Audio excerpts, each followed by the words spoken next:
যোগ শোক স্পিরিট কম, না জানি আবার এটার মধ্যে আটকে যায়, মাসালাও জিজ্ঞাসা করতে চায় যে না জানি আবার আমার মন মতে কাজটা না হয়, এই জন্য জিজ্ঞাসা করা ছাড়াই কোনো রকম মন মতো যদি চলা যায়, এটাই আমরা মনে করি যে আমি বেঁচে গেলাম।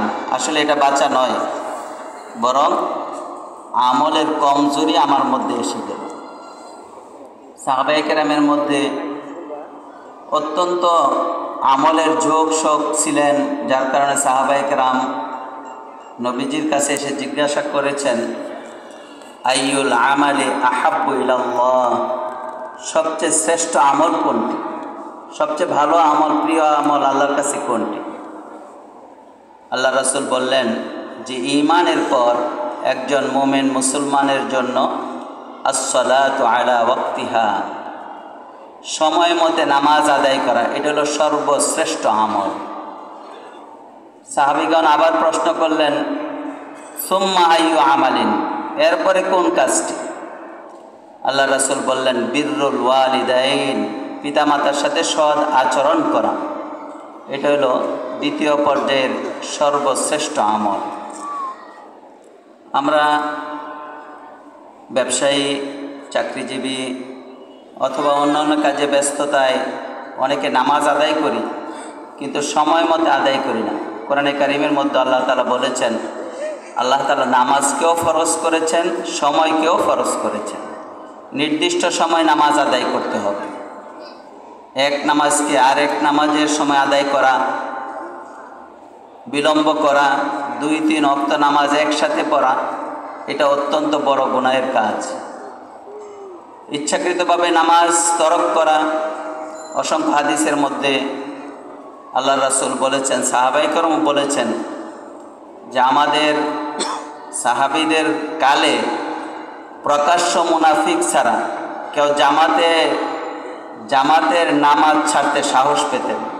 সুবহানাল্লাহ, জামাতের সাথে নামাজ আদায় করতেন। আল্লাহ রাসূল এক হাদিসের মধ্যে বলেছেন, লা তাতরুকুস সালাতাল মাকতুবাতাল মুআম্মিদা, যে তোমরা ফরজ নামাজকে ইচ্ছাকৃতভাবে ছেড়ে দিও না। মুআম্মিদা মানে ইচ্ছাকৃতভাবে। যদি ইচ্ছাকৃতভাবে, মান তারাকাহা, যে ব্যক্তি ইচ্ছাকৃতভাবে নামাজকে ছেড়ে দিবে, ফাকাদ বারিয়া মিনহু জিম্মা, আল্লাহ রাসূল বলেন আমি রাসূল এবং আল্লাহর জিম্মা থেকে সে বহিষ্কৃত হয়ে গেল। ইচ্ছাকৃত নামাজ ছেড়ে দিলে সে নবী এবং আল্লাহ তাআলার জিম্মাদারি থেকে সে বাহিরে চলে গেল, বহিষ্কৃত হয়ে গেল। আল্লাহ রাসূলের কোনো জিম্মাদারি নেই তার ব্যাপারে। অসংখ্য হাদিস আল্লাহ রাসূল বলেছেন, যে ব্যক্তি ফজরের নামাজ জামাতের সাথে আদায় করলো, সে আল্লাহর জিম্মাদারিতে চলে গেল, দায়িত্বে চলে গেল। সুবহানাল্লাহ। এক ওয়াক্ত নামাজের বিনিময়ে যদি একজন মুমিন আল্লাহর দায়িত্বে চলে যায়, তাহলে আর তার কি প্রয়োজন হইতে পারে বলেন? এরকম যদি আমাদের প্রধান উপদেষ্টা যদি কোনো ব্যক্তির দায়িত্ব নেয়, যে এই লোকটার, আজকের মাহফিলে বলে যে এই লোকটার দায়িত্ব আজকে থেকে আমি নিলাম, আমার সরকার নিল, তাহলে আমরা কতটুকু তার উপর আস্থাশীল হব যে এই লোকের আর জীবনে কিছু লাগবে না? কি বলেন? আর আল্লাহ বলতেছেন, আল্লাহ রাসূল বলতেছেন যে শুধু ফজরের নামাজটা জামাতের সাথে আদায় করলে আল্লাহ তাআলা এই লোকের দায়িত্ব নিয়ে নেবেন। সুবহানাল্লাহ। একটা শর্ত, শুধু ফজরের নামাজ জামাতের সাথে আদায় করবে, আল্লাহ তাআলা তার দায়িত্ব নিয়ে নেবেন। ফজরের নামাজ জামাতের সাথে আদায় করলো, এশার নামাজ জামাতের সাথে আদায় করলো, আল্লাহ রাসূল বলেন সারা রাত তাহাজ্জুদ করার সমান সওয়াব পাবে। সুবহানাল্লাহ।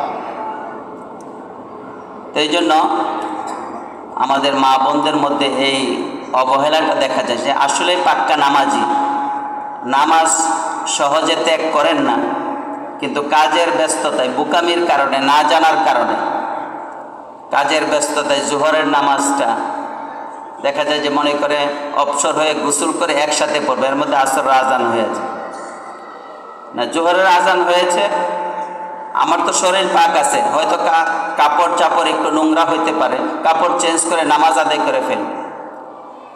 সুন্নত নামাজ যদি আদায় করতে নাও পারি, অন্তত ফরজের এই দায়িত্ব থেকে আমাকে মুক্তি লাভ করতে হবে, 4 রাকাত ফরজ নামাজ আদায় করে ফেলব। এটা আমাদের মা বোনকে বলে দিতে হবে যে পরে সময় হলে গোসল করে নিব, সমস্যা নাই। গোসলের প্রয়োজন হলে শরীর ঘেমে গেছে, কাজে কাপড় চাপড় নোংরা হয়ে গেছে, পরে গোসল করব, কিন্তু সময় মতো নামাজটা আদায় করে নিব। যদি ফরজ গোসল না হয়, নামাজ পড়তে কোনো বাধা নেই, ওযু করে নামাজ আদায় করে নিব, সময় মতো নামাজ পড়তে হবে। এই জন্য নামাজের ব্যাপারে আল্লাহ তাআলা কোরআনে কারীমের মধ্যে বলেন নামাজটা যথাসময়ে পড়তে হবে। আর আমরা যেভাবে অমনোযোগিতার সাথে পড়ি, যে নামাজের মধ্যে সমস্ত ধ্যান খেয়াল কাজের হিসাব নিকাশ সব কিছু চলে, আল্লাহ তাআলা বলেন যে এটা চলবে না। قد أفلح المؤمنون الذين هم في صلاتهم خاشعون। আল্লাহ বলেন মুমিনরা সফল, মুমিনরা সফল যারা নামাজের মধ্যে বিনয়ী এবং মনোযোগী হয়। বিনয়ী এবং মনোযোগী, খাশিঈন, নামাজের মধ্যে বিনয়ী হইতে হবে, মনোযোগী হইতে হবে। ওই ব্যক্তি আল্লাহর কাছে চির সফল। সুবহানাল্লাহ। আমি যে নামাজের জন্য যে কয়টা মিনিট বরাদ্দ করেছি 4 রাকাত নামাজ পড়তে, কথার কথা 4 রাকাত নামাজ পড়তে আমার 8 মিনিট সময় লাগবে। 8 মিনিট সময় তো আমি আসলে এখান থেকে বের হয়ে কোথাও যাইতে পারতেছি না। গাড়ি যাওয়ার পরে আবার